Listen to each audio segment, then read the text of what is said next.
I get the honor of inducting our last Hall of Famer tonight. So I wrote some things down, some observations on this man. I'm going to bust out the reading glasses. This is fun. All right, 20 minutes later. What is there to say about this big man? When he first asked me to induct him, I asked if it was a roast. Because if it was, I'd do it hands down. But since it isn't, I'll just roast him before, I put him over. Now back in the yard, did you guys ever notice when Smallzz gets lazy and shaves, he misses those long, thick nose hairs? It drives him nuts. Yes! Sometimes I pluck him out if he lets me. It's bromance. It's bromance. Hey, that's copyright infringement. Or even when Smallzz says, give me a call, and then you're talking to him on the phone, and then he gets another call, and he clicks over, and he leaves you hanging. Never flips back. It never clicks back, Never that's flips back. correct. And then 2-3 days go by, and you're talking to him, he's like, how come you never called me back that day? I was waiting for you to click over. Oh, bro, you should have texted me. Or what about when you're riding with Smallzz in the car, and he has his iPod on, and like a really, really gay pop song comes on, like Mandy Moore, I'm missing you and loving you like crazy. And he starts singing along with it. I've never sang along to that song. Yeah, I've witnessed it. I believe Maybe. Burn! But back to the shine, the put over this induction speech. She said shine. JC Smallzz is the man responsible for all of us knowing each other, basically. And for giving us opportunities that we could reach. Like the first ever show EWA took on ETW, and making us all really good friends in the end. For getting us back out in Morris, not once, not twice, but 3 times, and getting money for each of those trips. For achieving a goal that was one of his very own, and that's getting us booked somewhere. He's still working on that. He's still working on that. And Bryce Benjamin. And Bryce Benjamin.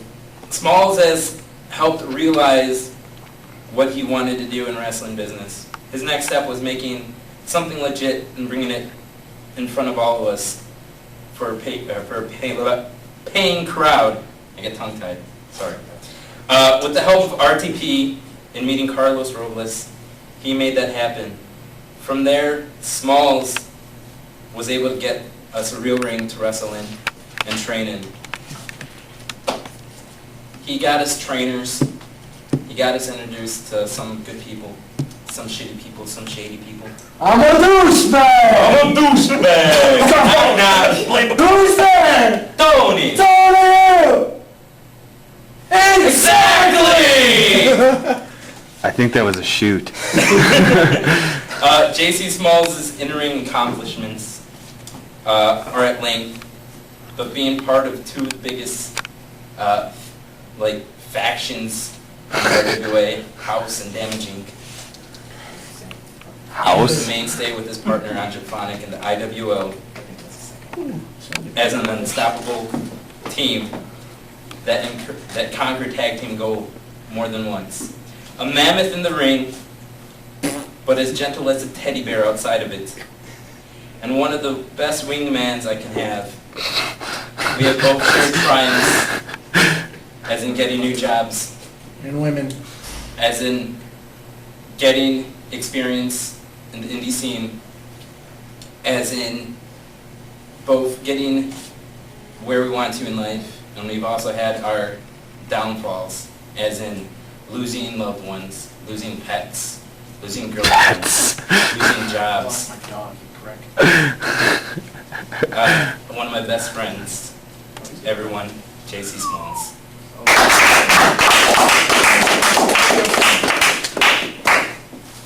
Before he comes up, Oh, as in, before he comes up, I mean, are you gonna repeat yourself again another time? No. Okay, sit down. Good. Shut up. Hi, it's me. I'm back again. Unfortunately for James, JC Smallzz. At least you showed up. We were about to call you Tony Cairo. He didn't show up again? Nope. Oh, that's beautiful. Hey, Showtime showed up. 0 for 2. My last BYW memory, and Showtime showed up for it. It means the world to me. I'm not even gonna. It's about time. Well, you know, I have better things to do than dedicate myself to a bunch of sweaty guys throwing each other around. You have no idea how sweaty it is down I can get the feeling here. Well, you know, I didn't get to rag on anyone else tonight, unfortunately. So lucky for all of you. Lucky you, Smallzz. Why? Because I get all your pent-up aggression. No, I really don't have any at this point. I just wanted to induct somebody now, so I had to beat you to it. Sorry, It's all right. D-Ray. I'll get something else later on, but I'm hammered, so JC Smallzz. I had to crash it. Your first ever RWA World Champion is... Amazingly, the name that was picked is the franchise.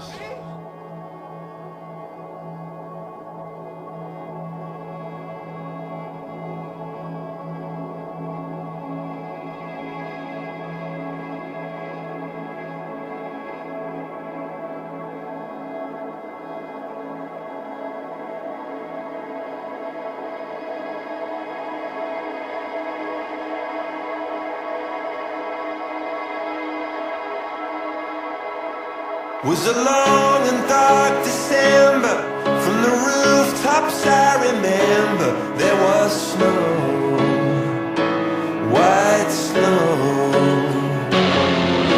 Clearly I remember from the windows they were watching while we froze down below. When the future's architecture by a carnival of idiots on show, you better lie low. If you love me, won't you let me know?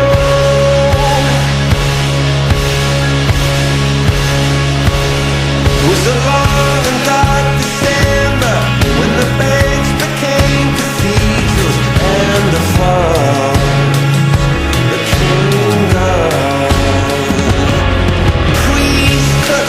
the Bibles hollowed out to fit their rifles, and the cross was held aloft. Bury me in armor when I'm dead and hit the ground. My nerves are posed and unfold. And if you love me, won't you let me know?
There we sat in snow. All that time she was silent still. So if you love me, won't you let me know? If you love me, won't you let me know?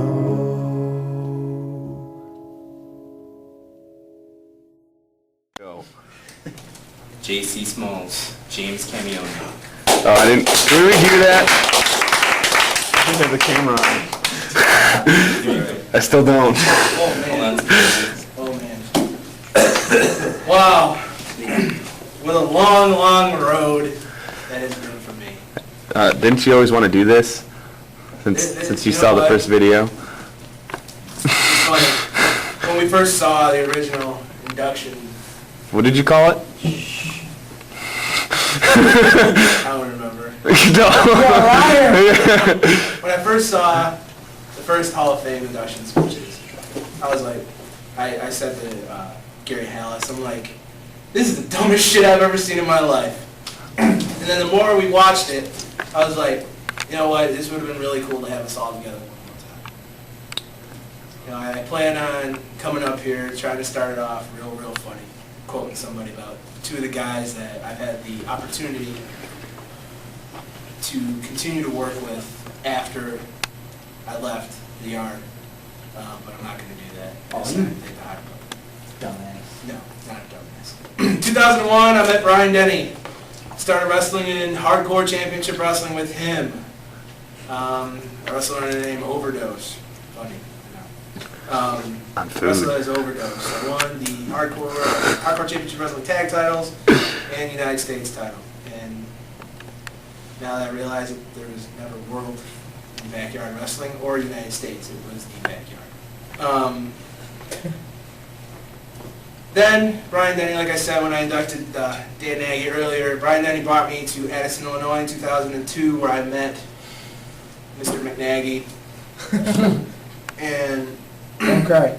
really, I'm sweating, really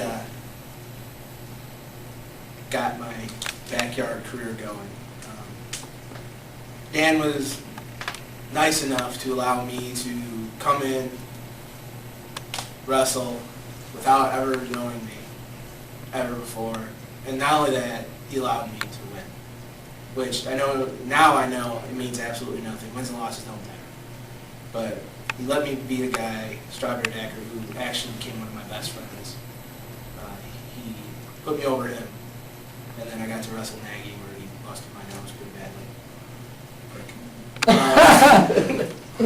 And from there, you know, Dan allowed me some creative powers, and we moved on to the RWA, where myself, Brian Denny, Dan Nagy, and Brian Krieger, who's also Strawberry Dagger, for those that don't know, we created what I felt was the power horse in backyard wrestling. We weren't like every other yard fan. Yeah, we didn't have a ring. Is that a shoot? We didn't have a ring.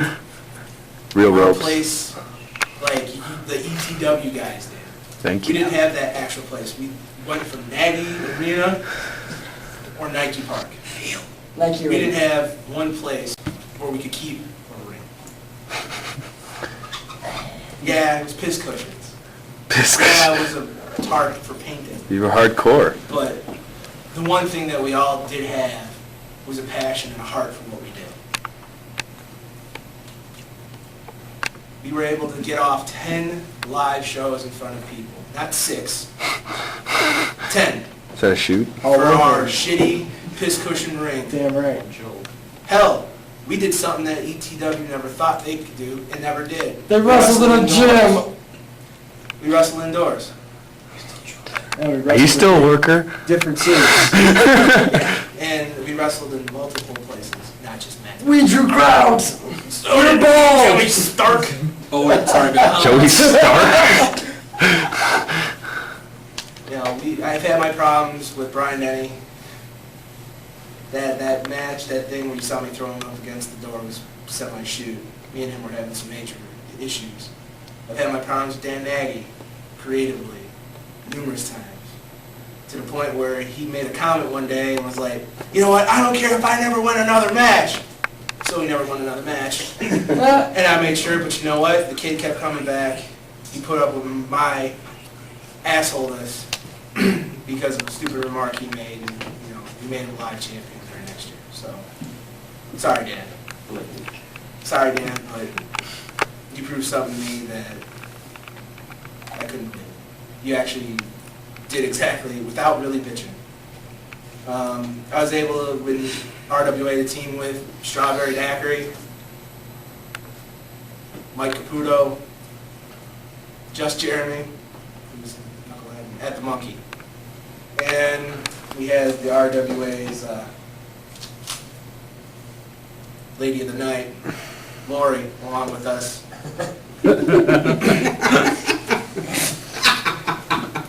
That's all I'm going to say about her. She bounced around a lot. How so? You know, and we were known as Damage Inc. We were known as Damage Inc. It was probably, it wasn't just a wrestling gimmick. It actually was a group of friends that hung out daily. You know, Dan Reyes mentioned IHOP. All the IHOP nights. Can't forget all the IHOP nights. Walking in, you know, Dan's got blood running down his face. Brian Denny's got blood running down his face. It's caked on their skin. This is in 2005. I want to go out. Not IHOP, but Hooters. And the waitress walks up, "Hi, welcome to Holy Hell, what the hell's wrong with this?" And they just looked up at her and said, "We just got done wrestling." And she said, "Whatever, what would you like to order?" But on those nights, getting screwed in Yorkville, which was my fault. Yeah, sorry about that. And then after, you know, birthday beatings, before birthday beatings, there was a major split in RWA. Daiquiri did some unquestionable stuff. I was a witness to it. Things got messed up. Things got said. True, untrue, whatever. But we were going to come back together in 2005. And what we thought was going to be successful. But Brian Denny, who ended up being a genius for this, introduced me to Matt McCollum. God. Then it all. Who I, at the time, immediately hit off with as far as friends. You know, we had the greatest match of all times at Halloween Survival, 5-on-5. Never have I felt a crowd hate somebody, hate a group of people so much in the backyard. Yeah, I'm taking up a long time, because I've been waiting a long time to do this. Do it. You know, we all put on a real good show, I felt. You know, there was a comment made later on that a different show was the best show ever. No way in hell. No way in hell. Halloween Survival 1 will always and forever be the greatest backyard wrestling show that anybody has been a part of. It wasn't about titles. It was about two groups of people coming together as one and putting on the best possible show they could. Moving on to 06, after Brian Denny promised the world to a lot of young kids and didn't deliver, not only did he not deliver, he backed out. I took on responsibilities working with Matt McCollum to create the EWA. We had an awesome run. 2006, Matt says it all the time, it was the greatest year of anyone's life. We wrestled in May. We went to Morris in June, in July, and August. We came back in October and did Halloween Survival 2, where I knew how it was going to end. I knew that was the night. That was the perfect way to go out. I knew before any of the problems started, before all the meetings happened while I was in Detroit, Michigan, that was going to be my last show in the backyard. That at the age I was, which was 23, and that I was kind of crying. 45 now, right? I jobbed. I let Ricardo Sanchez and Dan Reyes pin me to win the tag team titles. You know, and EWA also met, and I will say this again, I'm sure, I don't know if he's heard me say this before, I became a tag team with Mike Glitchio, Anjafani, now Angelo Armani, where the hell he wants to come from. He'll always be Anjafani to me. We became the IWO. Take it off. It's fucking hot in here, man. What a mark. Oh, you did. Yeah, we became the IWO. Man, it's fucking hot. We became the IWO. Mike will forever be my favorite tag partner forever. Man, I'm sweating. Move that part of your shirt. Yeah, right. Want to see my nipples? There you go. Thank you. He forever, despite the bullshit, would be my favorite tag partner. I felt like I kind of became a mentor to him. He might not say that, but I stuck up for Mike a lot, even when he thought I wasn't. Very true. 2007, I realized that, it's now or never. Gotta do independent thing. Real quick, it's not a shoot. This is not a shoot one bit. I'd like to thank Matt McCalling, Mike Bliccio, Gary Hallis, Anthony Cairo for having that meeting at TJ. If it wasn't for that meeting, I would have never probably pursued my dream. If it wasn't for you guys trying to get me out of control, I would have never, ever thought for 1 second that a few years later, I would have been owner and creative mind behind one of the quickest upstart indie wrestling federations in Illinois. I never would have thought it. Never even would have continued on. I'd like to thank the guys that stood behind me through everything. Dan Nagy, Joey Marks, Dan Reyes, Brian Caselli. Who am I missing? Gary Hallis. Oh, my bad, dude. I had nothing when EWA was trying to get one last show off. I had nothing. I didn't have a ring. I didn't have a building. I had nothing. But you know what? They stuck behind me and believed every word I said. I didn't make empty promises to them. I told them, I'm going to get you more shows. I'm going to make you an independent wrestler. One way or another. That's what's going to happen. I did it. Thank you. I'd like to thank everybody I've wrestled. There's 2 people here that never got to wrestle, and I'm so upset. And I'm being just a straight shoot. JP Salazar, Brian Caselli. I wish I would have gotten the opportunity to wrestle with this one. Always wanted. I would have won. You know what? No, for real. You would have. It was planned. No, really. No, legit. Straight shoot. I was planning to lose. Same thing. Needs to put you over. Brian Caselli, same thing. I stand before you closing my backyard career. I never got to say necessarily goodbye.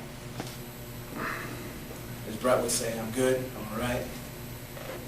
I feel like I did everything I could. I wasn't such a prick. I did think of everybody's best interests, despite what some might have thought. I really did what I thought was best for everybody. It wasn't about wins and losses or, oh, did you hear this idea or that idea, how fucking stupid it is, or shit, so fuck. But I did what I thought was best. Thank you very much. This is the way I wanted to go out. If I compete with everybody, especially Mike, because we went through way too much shit to have heat. Huh? Edit. So thank you, everybody, for putting up with my stupid speech. Thank you, 11 minutes. Bliccio, for having this for us. Actually, I was like 15. Greatly appreciate it. Matt, thank you for bringing me into ETW and letting me meet these amazing people. And, of course, meet you.